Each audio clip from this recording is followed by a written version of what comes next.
Hello guys, welcome back to IAS Bharat YouTube channel.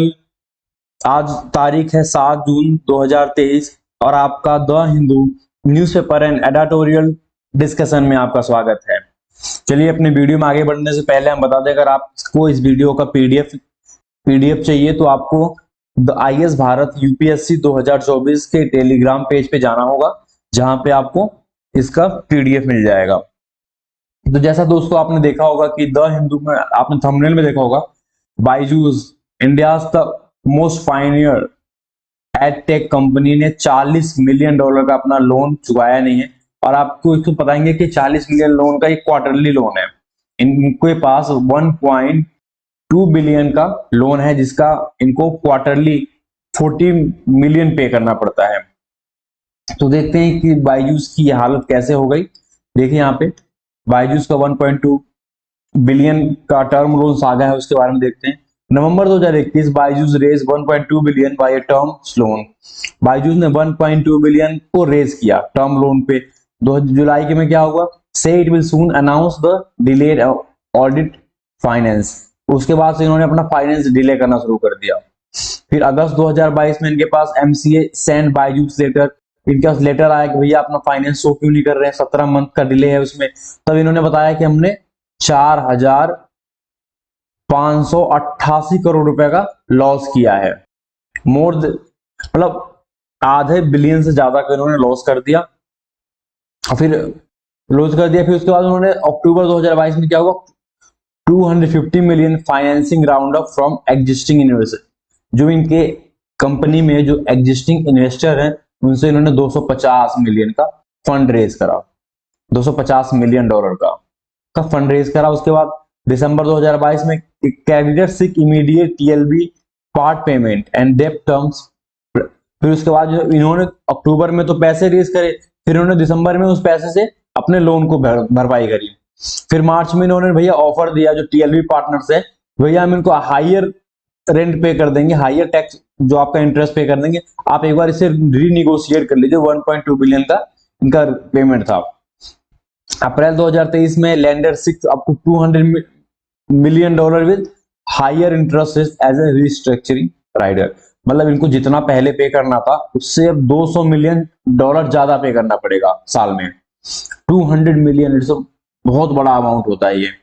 फिर मई 2023 में Byju's close RS 200 crore round from Davidson Kempner. फिर 2000 करोड़ रुपए का इन्होंने फंड रेज करा डेविडसन कैंपनर से। फिर जून 1 2023 में creditor pull out of negotiation. फिर उन्होंने क्रेडिटर से कहा कि भैया दोबारा हम टीएलबी को निगोशिएट करेंगे, जो इनका टर्म लोन था ना उसको कहेंगे भाई दोबारा निगोशिएट कर लीजिए। तो उन्होंने भाई मना कर दिया, हम दोबारा निगोशिएट नहीं करेंगे। अब इनके जो क्रेडिटर है इनको न्यूयॉर्क का जो कोर्ट है उसमें सू कर दिया है इन्होंने। ये सीरीज चल रही है। मतलब अब ये पता करिए कि बायजूस इतना ज्यादा डिफॉल्ट क्यों कर गया। The long drawn loan saga playing out different between Byju's and the lender has taken a new twist. AdTech company saying it has sued lender Redwood and its related entities in New York Supreme Court for accelerated repayment of 1.2 billion term loan, calling their demand high-handed. That take missed the quarterly interest payment of 40 million.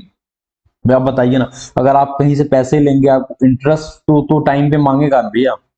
आप पैसे मत दीजिए, आपने एक तो पैसे लिया पहले उनसे, अब उनको आप सुप्रीम कोर्ट में कह रहे हो भैया जल्दी जल्दी पैसे मांग रहे हैं, उनके खिलाफ केस कर रहे हो। बायजूस ने एलिगेशन लगाया है, Byju's has taken legal action to disqualify lender Redwood. मतलब अपने लेंडर को डिस्क्वालीफाई कर दिया, accusing it of employing predatory tactics and intentionally increasing its stake in TLB to gain excessive profit। मतलब टर्म लोन है ना उसमें अपना परसेंटेज इंक्रीज कर रहे हैं कि इनको ज्यादा प्रॉफिट मिले। भैया 1200 मिलियन का लोन पे कर रहे हो इनको, मतलब 400 क्वार्टरली कर रहे हो तो 4 क्वार्टर में 1600 मिलियन का आप लोन पे कर रहे हो इंटरेस्ट। तो everybody wants to take the profit off, मतलब बहते हुए गंगा में सब हाथ धोना चाहते हैं ना, ज्यादा धोना चाहते हैं। In response to the loan dispute between the parties, Byju's had decided to halt any further payment to the TLB। मतलब इन्होंने सारे पेमेंट को रोक रखा है। ये सिचुएशन है। अपने वीडियो में आगे बढ़ने से पहले हम आप एक क्वेश्चन देखते हैं, डेली बेसिस पे जो हम क्वेश्चन देखते हैं।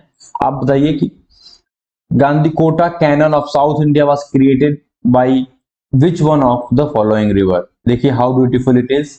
ये है गांधीकोटा कैनन, कितना सुंदर है। ये किस रिवर पे बना है? ये रिवर पेन्नार पे बना है। रिवर पेन्नार पे गांधीकोटा कैनन बना है, जहां से इस नदी ने इतने बड़े चट्टान को काटा है। बाय द ग्रेजुअली, धीरे धीरे, time to time, period of period, इसने इतना ज्यादा डीप कट कर दिया इसको। चलिए अपने वीडियो लेक्चर पे हम आगे बढ़ते हैं। आज देखते हैं कि द हिंदू में कौन कौन से इंपॉर्टेंट न्यूज है जिसको हमें डिस्कस करना है। तो यहाँ पे देखिए कि आज भी इंडिया में ये चीजें प्रसिस्ट हो रही हैं। Stone pelted at a Dalit man wedding procession, मतलब दलित आदमी था, उसके शादी के समारोह में पत्थर फेंके गए। मतलब आज भी इंडिया में लोग इतने क्वेश्चंस हैं अपने कास्टिज्म को लेके कि वो अभी भी इस चीज को अंडर एस्टिमेट नहीं कर पाए हैं। Everyone is equal, everyone is a god son. सभी लोगों के अंदर लाल रंग का खून है। Everyone is equal, but nobody willing to accept it unless they take the charge from the government। Wedding procession कहां पे हुआ था? ये मध्य प्रदेश के छतरपुर डिस्ट्रिक्ट में हुआ है। ये कहानी हुआ है the mostly comprising people from a dominant caste, मतलब जो डोमिनेंट कास्ट है उनके द्वारा ये हुआ था। ये शर्मिंदगी फूल है, इसके अंदर क्या लग सकता है? Scheduled tribes prevention act, scheduled caste and scheduled tribe जो क्या है, इंडियन पीनल कोड लगेगा। एससी एसटी जिसे कहते हैं। एससी एसटी एक कानून होता है जिसके खिलाफ से आप कोई भी एससी एसटी पर्सन किसी के भी अगेंस्ट में अगर उनके डिफेमेटरी चीज कर रहा है तो उसके खिलाफ से वो केस लगा सकते हैं, जिसका पनिशमेंट भी सिविल है। Mother child born alive in Manipur as a crisis escalate, मतलब ये चीजें दुर्भाग्यपूर्ण है कि एक माता और एक बच्चे को जिंदा जला दिया गया लोगों। वैसे इंपॉर्टेंट न्यूज नहीं है, लेकिन एक चीजें सोशल पर्सपेक्टिव पे ये इंपॉर्टेंट है कि भैया मणिपुर की सिचुएशन कितनी टेंस है आज की डेट में। अभी यहाँ पे कुछ इंपॉर्टेंट नहीं है। High court seek answer from centre state on failure to pay मनरेगा वेजेस इन बंगाल। मतलब बताइए ना कि मनरेगा में ना सबसे, अगर पूरे इंडिया में अगर कोई सी चीज का लेबर कम है तो वो मनरेगा के अंदर में। मनरेगा के अंदर में लोग खुशी से नहीं, मजबूरी से काम करते हैं। अगर उन्हें कहीं जॉब नहीं मिलती तो वो क्या करें? इस कंट्री में जॉब नहीं मिलती तो लोग मनरेगा में जाते हैं। मनरेगा का पेमेंट रेट, अगर मनरेगा में एक सबसे अगर बोझ पेमेंट है ना स्ट्रक्चर किसी का तो मनरेगा का है। बट इसमें लोग इतने लोग ज्यादा 14 करोड़ से 15 करोड़ लोग अगर कोविड-19 के बाद इसके अंदर आए थे काम करने के लिए, उसके बाद भी अगर इसमें अगर पेमेंट की डिले हो तो सिचुएशन को और खराब कर देती है। भैया 100-100 200 रुपए में कौन काम करता है आज के डेट में? यहाँ पे लोग 100-200 रुपए में काम भी कर रहे हैं, उसके बाद उनको पेमेंट भी नहीं मिलती है। ये चीजें सही नहीं है। इसके ऊपर से हाई कोर्ट का ये सही निर्णय है कि भैया आप बताइए कि क्या दिक्कत थी आपको।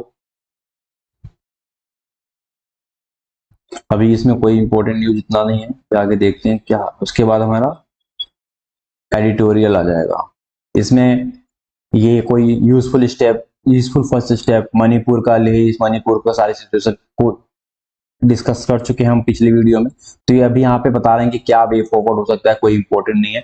इंडियन पॉलिटिकल डेमोक्रेटिक डायग्नोसिस, ये एक पॉलिटिकल स्टेटमेंट भी हो सकता है।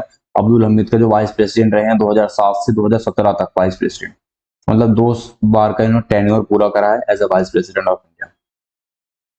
यहाँ पे इन्होंने बस पॉलिटिक्स की बात करी है, Hindutva and developments, new parliament questions, a decline, उनके कहने की डेमोक्रेसी। तो यहाँ पे ये भी कोई इंपॉर्टेंट नहीं है। क्रिकेट के जो वर्ल्ड टेस्ट चैंपियनशिप हो रही है ना इंग्लैंड में, उसके ऊपर एक छोटा सा बेहाव दिया है। यहाँ पे इंपॉर्टेंट अगर आप देखेंगे इंपॉर्टेंट है तो ये है global order as a technological much needed polar star. यहाँ पे राइटर जो है पार्लियामेंट राज्यसभा के मेंबर हैं, राज्यसभा मेंबर फ्रॉम उड़ीसा, और इन्होंने कैग में कम ऑडिटर जनरल के ब्यूरोक्रेट्स रह चुके हैं और एक एडवोकेट भी है। राइटर के द्वारा से ओपिनियन है। ये काफी अच्छा आर्टिकल है आज का, और आज का सबसे इंपॉर्टेंट आर्टिकल यही है। इसमें वे फॉरवर्ड बताया गया है कि क्या क्या ग्लोबल नीड है आज के एज ए टेक्नोलॉजिकल पर्सपेक्टिव, कोई देश कैसे चल सकता है। तो इसको हम वीडियो के एंड में डिस्कस करेंगे। अपने दूसरे ये है China overtake the US in scientific research output. China मतलब एक थर्ड वर्ल्ड कंट्री ने एक फर्स्ट वर्ल्ड कंट्री को पीछे कर दिया on the matter of scientific research. But यहाँ पे ये नहीं कह सकते कि चाइना ने सिंगल हैंडली और राइटफुल मैनर से ये एक्वायर किया है, क्योंकि यहाँ पे एलिगेशंस लगते हैं चाइना के ऊपर कि भाई चाइना ना इल प्रैक्टिस करता है, वो कहीं भी कोई भी काम सीधे तरीके से नहीं करता, हमेशा वो चोरी भी करता। देखिए वन ऑफ द यहाँ पे एक question, one of the study author यहाँ पे देखिए, thousands are talented program out hadn't disclosed in the US International Revenue Service। देखिए यहाँ पे एक बंदा था, US Justice Department began to probe research with the ties China। It found that Charles Lieber, a chemist professor in Harvard, मतलब Harvard जैसे institute का एक केमिस्ट प्रोफेसर ने को चाइना ने इलिसिट किया, पैसे दिए और वहां से कुछ उसके जरिए से कुछ पेपर्स निकलवाए थे। Thousands had received money as a part of 1000 talent program but hadn't disclosed it to the US International Revenue। He was convicted in 2021 में उनको कन्विक्ट किया गया और 2023 के अप्रैल में उनको पनिशमेंट मिली उसके खिलाफ। तो यहाँ पे चाइना कभी भी सीधे गेम नहीं खेलता, चाइना चीजों को बस अपने तरफ मोड़ना चाहता है, बाई हुक बाई क्रुक, कुछ भी किसी भी तरीके से हो।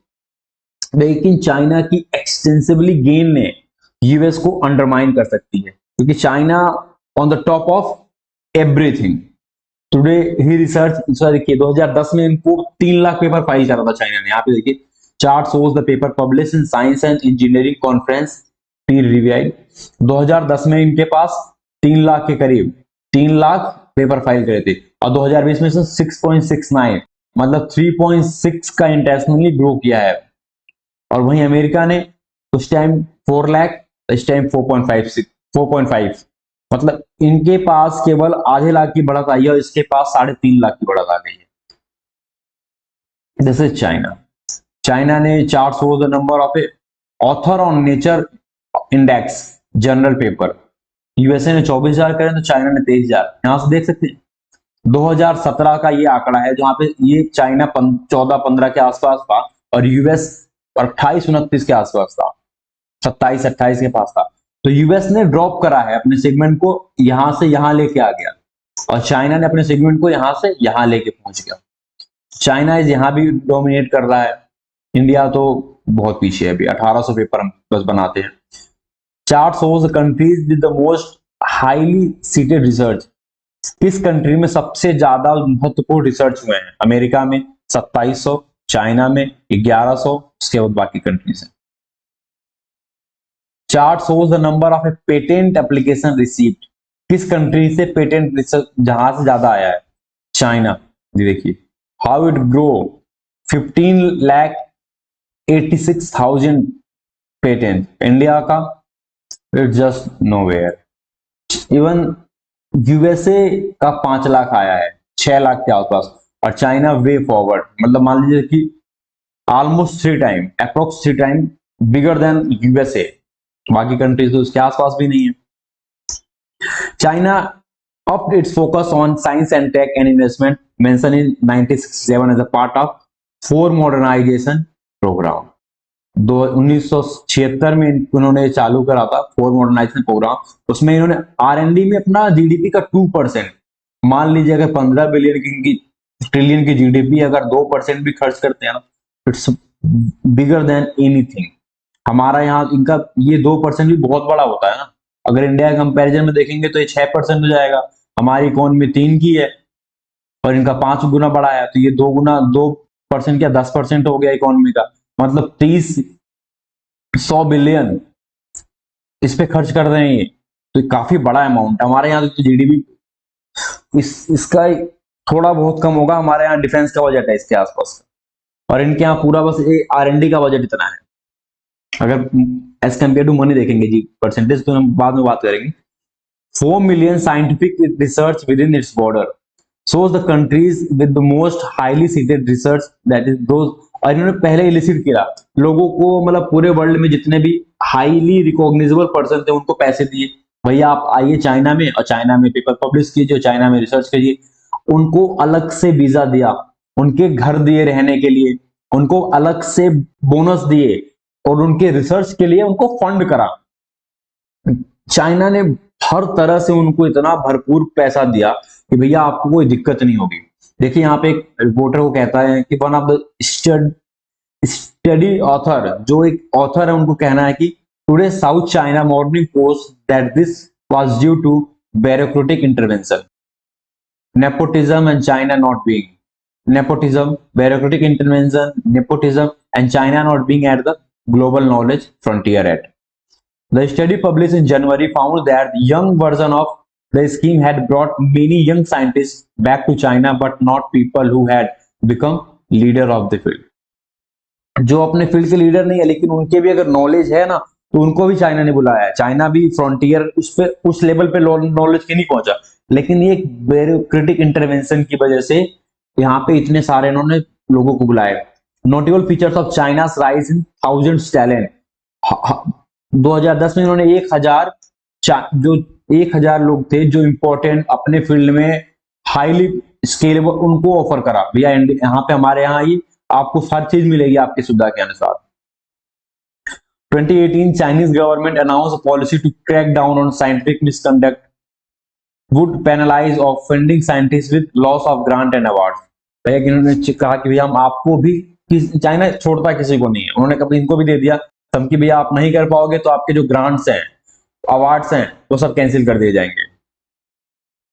Every way China control everything, मतलब अगर चाइना में अंदर कुछ भी है ना तो चाइनीज गवर्नमेंट कंट्रोल करती है। ऑल एंड ऑल बिजनेसेस, सारे बिजनेस चाइना करती है, सारा चीज चाइना करती है। तो वहां पे तो अभी एजुकेशन को अगर आप पैसे लेके पढ़ाते हो ना, वो भी बैन कर दिया है, पिनलाइज कर दिया है भैया, उसके लिए आपको जेल हो सकती है। This is the way how China run. ये देखिए यहाँ पे ये क्या, why is there a trouble in Kosovo again. आपको कोसोवो पता है कहाँ पे है? कोसोवो इज अ यूरोपियन देश। चलिए आपको मैप में शो करते हैं कोसोवो कहाँ है। हेलो गाइस, ये रहा अपना यूरोप और इसमें यहाँ पे है कोसोवो। ये रहा कोसोवो और यहाँ पे देखिए कोसोवो, और ये रहा सर्बिया जिसके बीच में इनका चल रहा है। देखिए यहाँ पे ये रेड लाइन क्यों शो कर रहा है? क्योंकि ये यहाँ पे ये कह रहे हैं कि सर्बिया कहती है कोसोवो हमारा पार्ट है, क्योंकि इसको अभी फुल रिकॉग्निशन नहीं मिली है कोसोवो एज अ कंट्री। इसको मिली तो है, यूएसए की बैकिंग है, मतलब यूरोपियन यूनियन की बैकिंग है। तो यहाँ पे 2008 में यहाँ पे आंदोलन चला, क्योंकि पहले Kosovo part of Serbia, Ottoman के टाइम में 500 साल तक यहाँ पे ऑटोमन्स का कब्जा रहा, इन्होंने सर्बिया से जीत लिया था। तो यहाँ पे अल्बेनियन मुस्लिम की आबादी ज्यादा बढ़ गई उसके टाइम पे। फिर जब इन्होंने 19वीं सेंचुरी में कोसोवो सर्बिया को वापस मिल गया, तो यहाँ पे इन्होंने कुछ दिन चला, फिर यहाँ पे अल्बेनियन मुस्लिम की मेजोरिटी होने की वजह से यहाँ पे गृह युद्ध का सिचुएशन रहता था, हमेशा आंदोलन प्रोटेस्ट वगैरह चलती रहती थी। तो फिर उन्होंने एक अपने आप को ऑटोनोमस रीजन डिक्लेयर कर दिया यहाँ पे, क्योंकि उस टाइम 50,000 से ज्यादा अल्बेनियन मुस्लिम मारे गए थे विद सर्बियन फोर्स के द्वारा। तो इसलिए यहाँ पे प्रोटेस्ट हुआ और ये अलग टुकड़ी बन गई, एक अलग देश बन गया अपने आप को। लेकिन अभी भी सर्बिया इसे रिकॉग्नाइज एज ए कंट्री नहीं करता।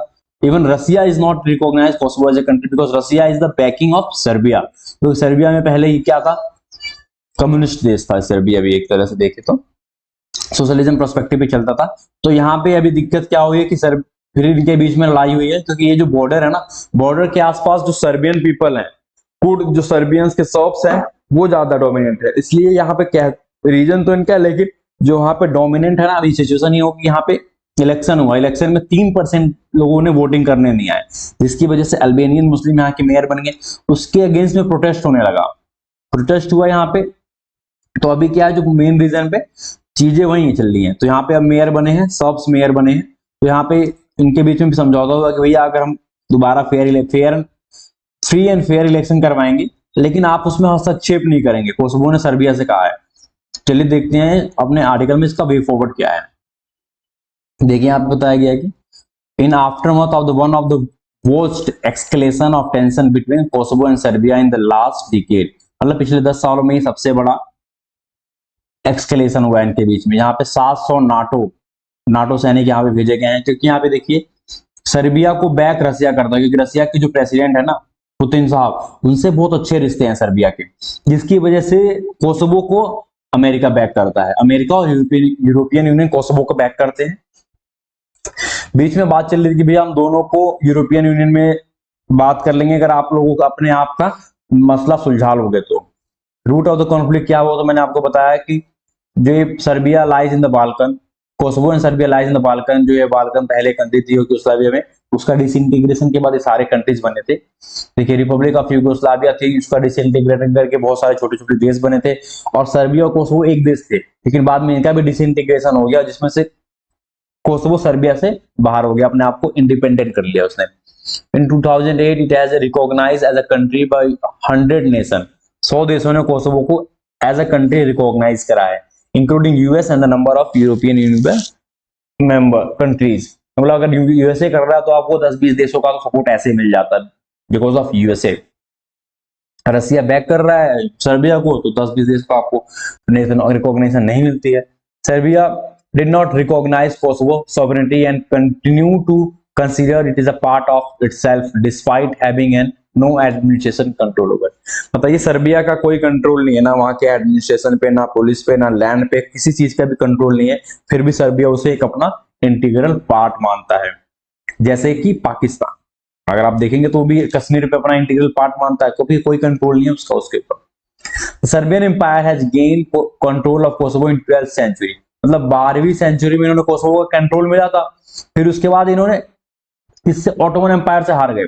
1389 में ऑटोमन से इनका वॉर चलता है, जिसमें ये सर्बिया लॉस कर देते हैं फॉर 500 ईयर। किसको लॉस करते हैं? ऑटोमन्स को। यहाँ पे फिर इसके बाद अल्बेनियन मुस्लिम की देखिए, यहाँ पे Albanian Muslim become majority ethnic Albanian region with Muslims. आज जो अल्बेनियन रीजन है उसका मुस्लिम है तो अल्बेनियन मुस्लिम हो गए। Kosovo become the part of Serbia in the early 20th century and the post cold war second world war it eventually made a province. फिर उसको एक ऑटोनॉमी के साथ विद ऑटोनॉमी ऑफ सर्बिया एक province बना दिया गया, which was one of the 6 republic of Yugoslavia. मतलब 6ठी रिपब्लिक बन गई यूगोस्लाविया की।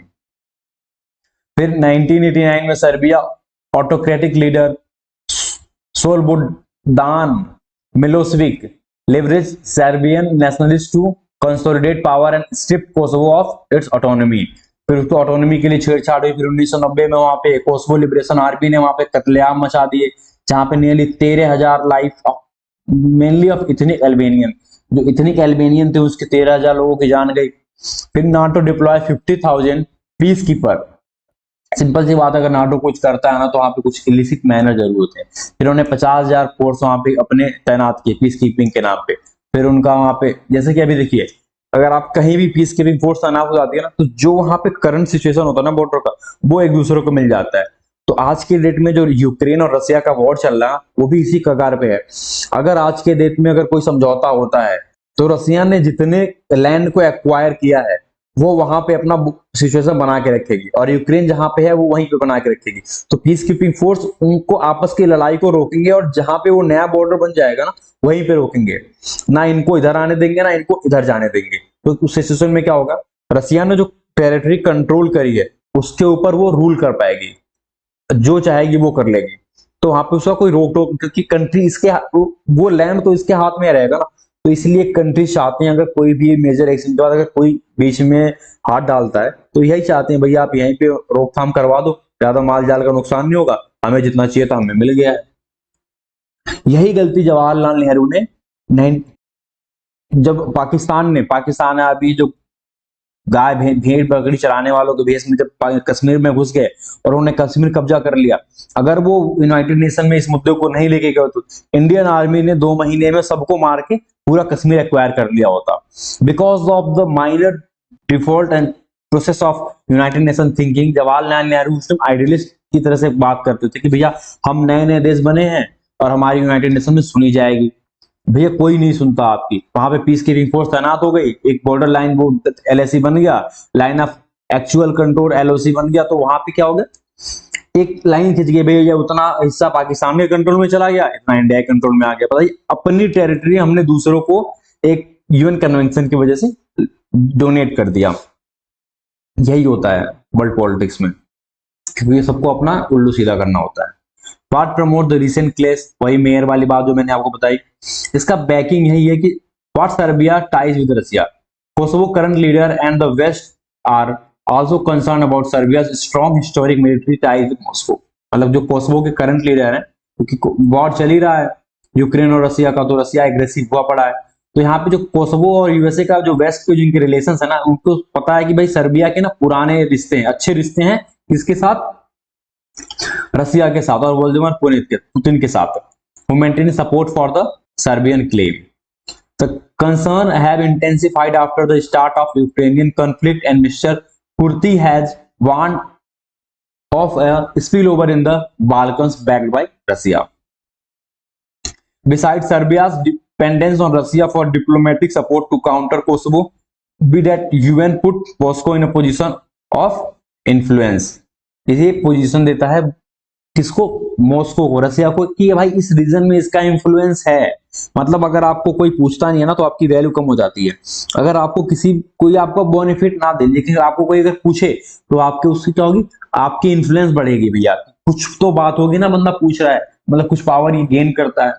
The carnage endowment paper on the issue point out that Kremlin also fear that ending the conflict between Serbia and Kosovo will diminish Russia's status in Serbia and severely undermine its cult in the Balkan. अगर ये मामला सुलझ जाता तो ये रसिया के दिक्कत देगा, क्योंकि यहाँ पे जो बिड है ना रसिया का इस रीजन में इंफ्लुएंस इस मैटर की वजह से है, क्योंकि रसिया बैक कर रहा है सर्बिया को। अगर सर्बिया और कोसोवो ने मैटर सॉल्व कर लिया, कोसोवो को अगर सोवरेन देश मान लेती है सर्बिया, तो यहाँ पे इस बाल्कन में जो रीजन है ना, यहाँ पे रसिया का कंट्रोल यहाँ से भी खत्म हो जाएगा। Since the president of both sides met on June 1, Kosovo has indicated that solution for de-escalation is close and it is open to hold fresh election in Serbs-dominated municipalities, provided they without Belgrade's pressuring ethnic Serbs to boycott the vote. Belgrade, Serbia जो pressure नहीं करेगी अपने ethnic shrubs को कि भैया आप election को boycott करिए, इलेक्शन आपके मतलब की नहीं है। This is the situation in the matter. Deconstruction theory ये कोई इंपॉर्टेंट नहीं है हमारे लिए। At least 270 people were killed, more than 1000 in the train collision in Balasore. That's the most tragic event happen in recent days in India. Hectic preparation on for PM visit. आपको पता होगा कि अगले महीने हमारे प्रधानमंत्री मोदी जी वॉशिंगटन जा रहे हैं, न्यूयॉर्क एंड वॉशिंगटन लाटिन इस अगले महीने जाएंगे, तो उसके लिए यहाँ पर बहुत सारी प्रिपरेशन चल रही है, उसके बारे में बताया गया है। NCB arrest 6 after huge fall of LSD and marijuana. मतलब इस टाइप के ड्रग ब्रस्टेड को नेशनल नार्कोटिक कंट्रोल ब्यूरो ने पकड़ा है।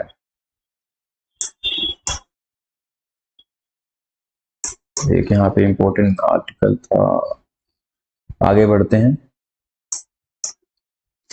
फ्लाइट टू यूएस, देखिए एक यहाँ पे रसिया को फिर देखिए आप, फ्लाइट टू यूएसए मतलब एयर इंडिया की एक फ्लाइट थी जो अमेरिका के कैलिफोर्निया जाने वाली थी, उसको ग्लिच पता चला तो उन्होंने कहा लैंड करा, आसपास बहुत देश है, रसिया में लैंड करा, रसिया में लैंड कर दिया। भाई रसिया ने तो अलाउ कर दिया, वहां पे रुके और वहां की जो पब्लिक थी उसको होटल में सेफ्टी पहुंचा दिया गया है, मतलब किसी का नुकसान नहीं हुआ है।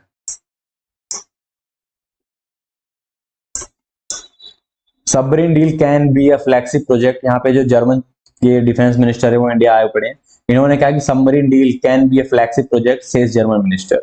इनके बीच में एक फ्लैगशिप डील होती है इंडिया और जर्मनी के बीच में under project 751। What is the project 751? यहाँ पे ना 6 सबमरीन हमें एक्वायर करनी थी, जिसकी वजह से बहुत सारे देश इस डील से बाहर हो चुके थे। वो हमने डील कहा जर्मन के साथ, अभी वो प्रोसेस में है, अभी इससे कोई फाइनलाइजेशन नहीं हुआ है, लेकिन हाँ एक प्रोसेस में है। यहाँ पे देखिए एक इंपॉर्टेंट न्यूज है, indigenous heavyweight torpedo successfully tested.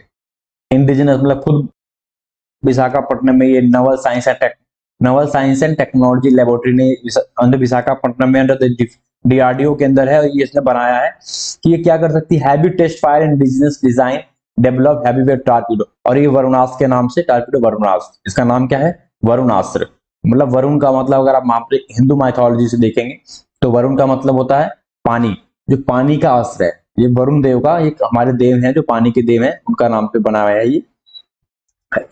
और ये अब तक के जितने भी टॉर्पीडोस हैं उन सबको रिप्लेस कर देगी, इतना it will replace the old torpedoes on all naval ships that can fire a heavyweight torpedo. जो भी हैवीवेट टॉर्पीडो को फायर कर सकती है ना शिप, उन सभी शिपों में से ये इंस्टॉल होगा, और जो पुराने हैं उन सबको रिप्लेस कर दिया जाएगा। गवर्नमेंट ने कहा है कि भैया 508 डिस्ट्रिक्ट हैं, जो कंट्री में 700 डिस्ट्रिक्ट हैं, उसमें से 508 डिस्ट्रिक्ट हैं, उनमें से मैनुअल स्कैवेंजिंग फ्री है। वो यहाँ पे कोई मैनुअल स्कैवेंजिंग नहीं होती है। सरकार का ये रिपोर्ट है, लेकिन कितना सच है देखिए। 766 766 मतलब 766 डिस्ट्रिक्ट इन इंडिया जिले हैं, जिसमें से 508 जिलों में कोई मैनुअल स्क्वेंजिंग नहीं होती।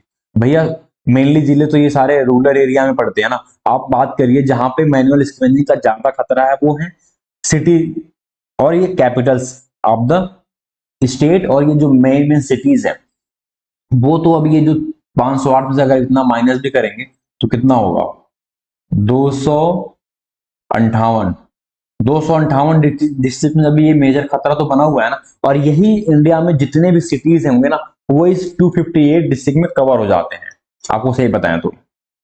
क्योंकि ये जो बाकी हैं ये तो रूरल एरिया है, इंडिया की 70% पॉपुलेशन रूरल एरिया में लिव करती है, और वहां पे ऐसी टाइप की कोई भी एक्टिविटी नहीं होती है।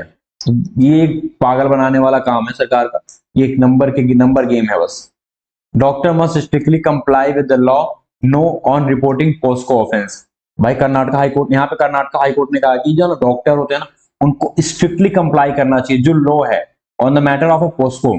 जब वो किसी बच्चे के ऊपर का कोई अगर असोल्ट या रेप केस का चार्ज हो, तो उसको डॉक्टर बड़ी बारीकी से मेंटेन करे, क्योंकि ये एक matter of the integrity of a child है, और इसमें कोई भी ढिलवाई नहीं होनी चाहिए।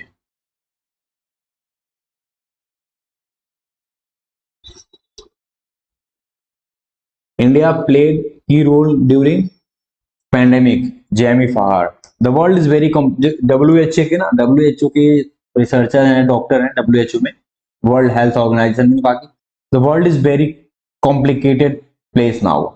It's tense. He said the conclusion of the G20 health working group meeting in Hyderabad. उन्होंने कहा कि ना वर्ल्ड बहुत बेकार हो चुका, और इंडिया का जो रिस्पॉन्स था on the time of pandemic वो बहुत सराहनीय था। Frontier dam blown up in the Kherson. देखिए यहाँ पे सिंगल डैम था जिसकी वजह से क्रीमिया को पानी जाता था।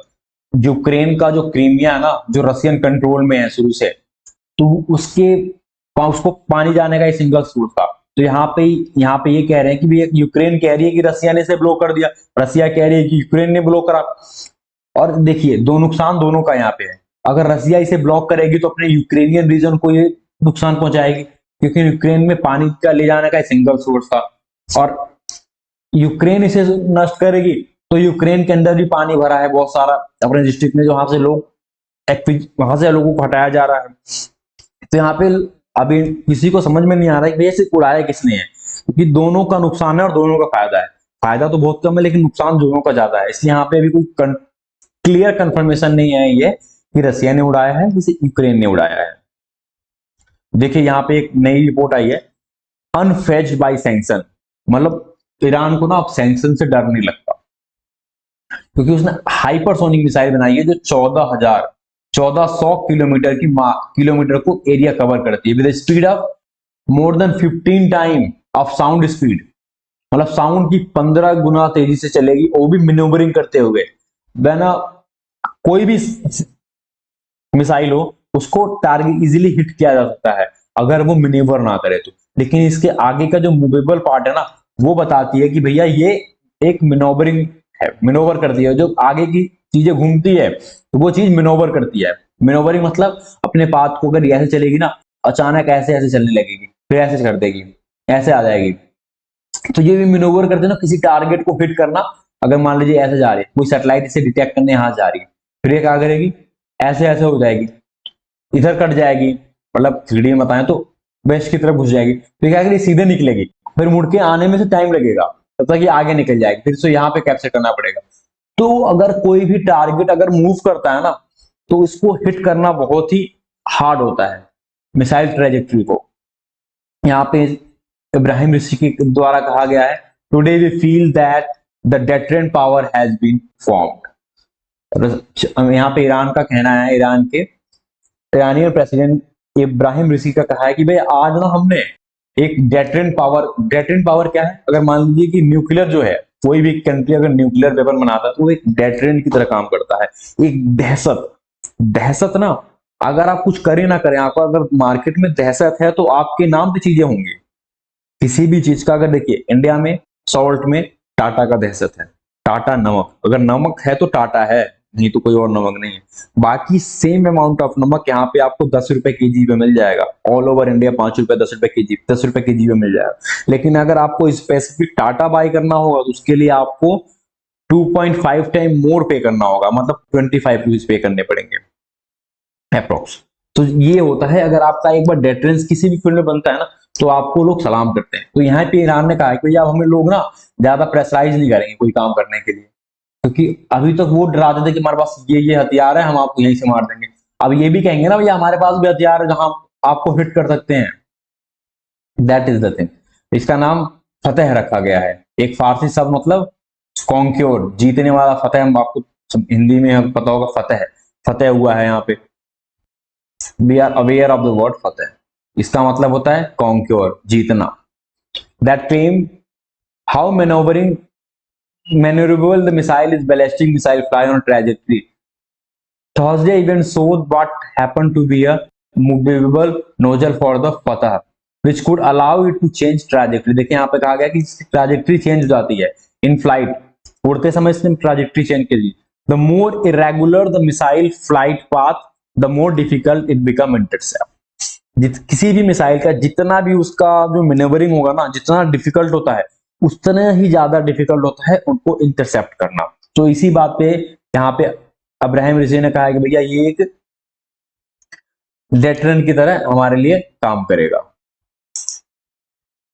रिटेल इन्फ्लेशन लाइकली ईज्ड इन में, कहा कि भैया रिटेल जो इन्फ्लेशन है ना ये मई में कम तो होता, लेकिन क्या करे, मिल्क मिल्क प्राइस, उसके बाद से पल्स, और उसके बाद से मुर्ग अंडे एक्स का, इन चीजों की वजह से ये रिटेल इन्फ्लेशन 4.7 में जो अप्रैल में था वो कम होकर 4.5 या 4 हो सकता था, लेकिन ये नहीं हो पाया, 4.5 पे ही स्टेगनेंट क्यों कर गया, बिकॉज ऑफ द पल्स।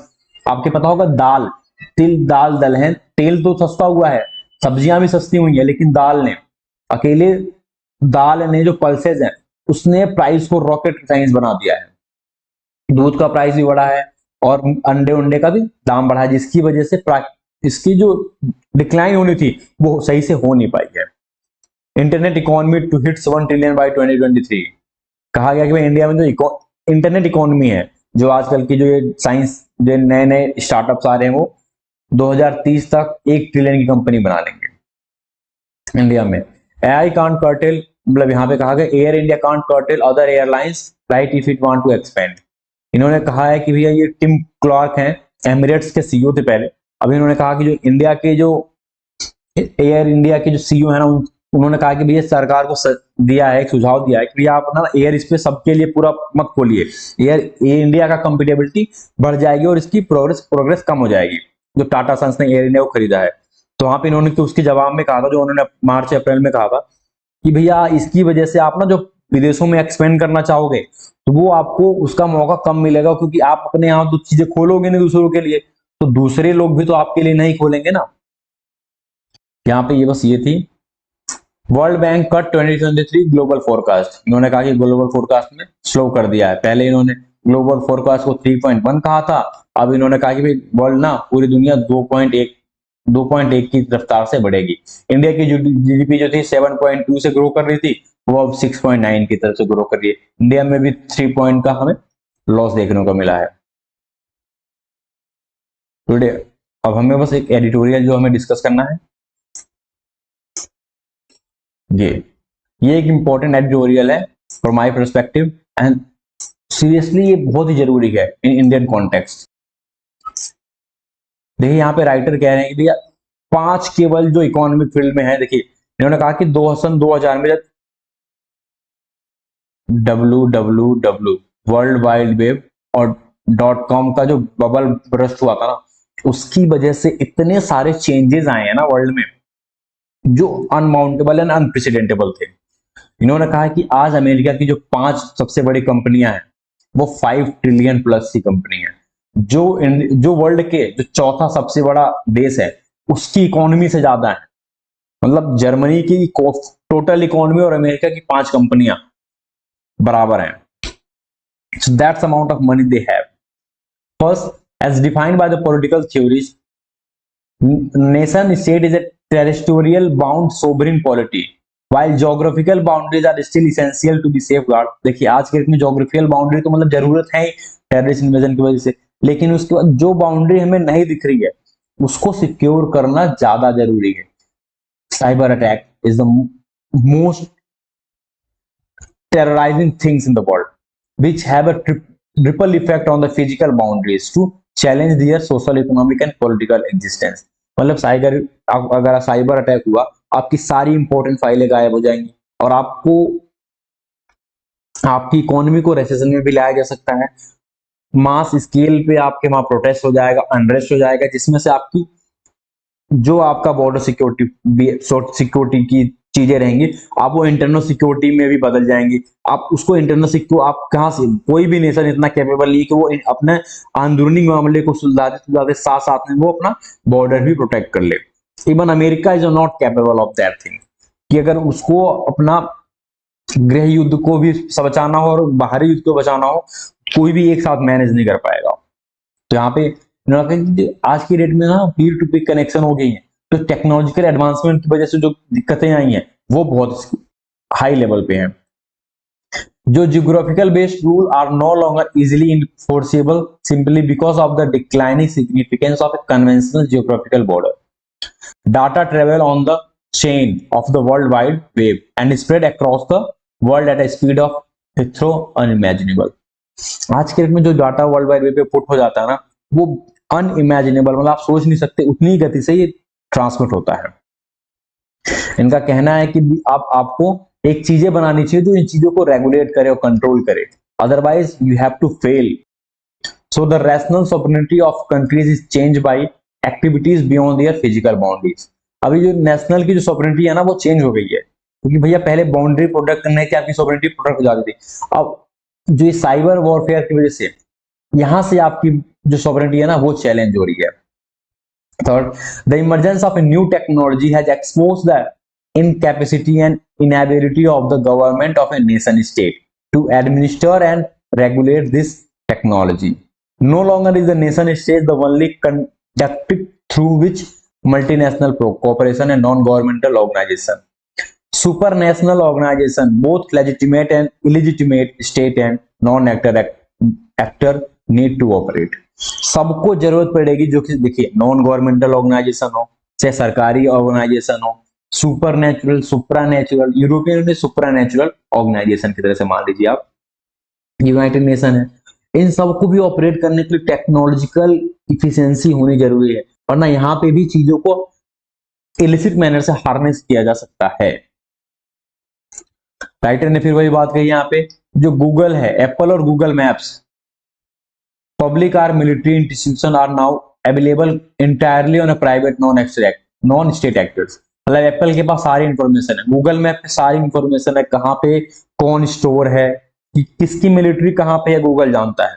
तो यहां से भी चीजों को गलत तरीके से यूज किया जा सकता है। यहाँ पे देखिए राइटर कहते हैं अमेरिका की 4-5 बड़ी कंपनियां 4.1 बिलियन डॉलर को 4100 बिलियन की इकोनॉमी को, इतनी बड़ी उनकी इकोनॉमी है, अगर वो 5 कंपनी को एक देश बना दिया है तो वर्ल्ड की 4th लार्जेस्ट, विश्व का 4th लार्जेस्ट देश बन जाएगा वो in the term of economy. One of the most important lever of this company is Tata. यहाँ पे इन्होंने क्या किया, सोना एक्वायर नहीं करा, वर्ल्ड की खदानें एक्वायर नहीं करी, इन्होंने डाटा एक्वायर करा। किसका? जो पब्लिक है, जो पब्लिक इनका सर्विस यूज करती है उसका डाटा, और उसको इन्होंने एल्गोरिथम के साथ इतना ज्यादा एडवांस कर दिया है कि उसको हर इंफॉर्मेशन को स्टोर करते हैं।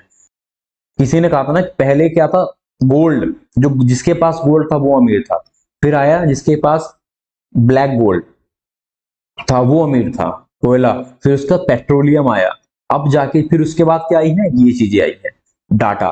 Today is the data is the gold. जिसके पास डाटा है वो अमीर है, वो डाटा को किसी भी तरीके से यूज करता है। मेटा, फेसबुक के पास इमेंस डाटा है, और इन्होंने अपने डाटा को लेने के लिए लोगों की स्पाई करी है, बहुत गलत काम किए हैं जिन्होंने डाटा एक्वायर करा है। इसीलिए सरकार को ना एक प्रोग्राम लाना चाहिए, उस प्रोग्राम में सरकार को करना चाहिए भैया ना कि डाटा प्राइवेसी पे, कि भैया आप डाटा स्टोर नहीं कर सकते, आप स्टोर करोगे तो इंडिया का डाटा इंडिया में स्टोर करोगे, बाहर नहीं। देखिए अभी अमेजोन पे पिछले साल सरकार ने कहा था कि भैया आपको अगर डाटा स्टोर करना है ना तो इंडिया का डाटा इंडिया में स्टोर करिए, बाहर नहीं ले जा सकते। If you cannot have a data sharing ecosystem based on privacy, free flow of data and global regulation system trusted by all countries and nation state, particularly developing countries. Therefore, India need a data transfer and data privacy law. India को एक data transfer और data privacy law चाहिए, but this law in isolation will only be able to do so much unless a global principle based regulation architecture trusted by all countries facilitate it. क्योंकि भैया जो ये बड़े बड़े companies है ना, इनकी ओवरराइडिंग और लॉबिंग इतनी अच्छी है कि ये किसी भी अकेले कंट्री के बस की बात नहीं है कि जो ऐसा कुछ कर ले।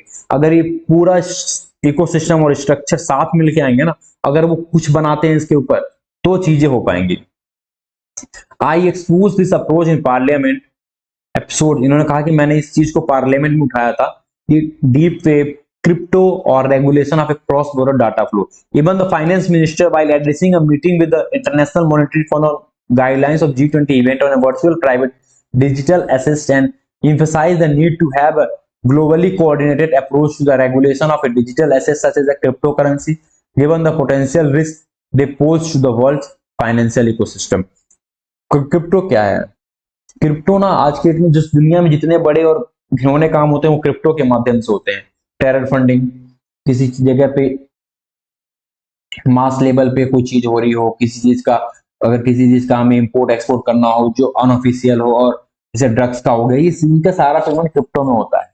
With India as the current chair of G20, this is the perfect opportunity to take leadership in this as it has done earlier in a green initiative such as the International Solar Alliance or the Coalition of a Disaster Resilient Infrastructure. अभी हम G20 का chairman हमारे पास है, जैसे हमने इसमें renewable energy में leadership लिया था, उसी तरह हम इसमें भी लीडरशिप ले सकते हैं अगर हमने इसके ऊपर सही से विचार करके काम किया तो यहाँ पे राइटर के द्वारा है कि हम G20 प्रेसिडेंसी में हमें इसके ऊपर बात करें और इसमें इंडिया की लीडरशिप को सजेस्ट करें, शो करें। Thank you for guys today. आप अगर कोई वीडियो अच्छा लगा हो तो लाइक कीजिए, शेयर कीजिए, सब्सक्राइब कीजिए। Thank you for today's video.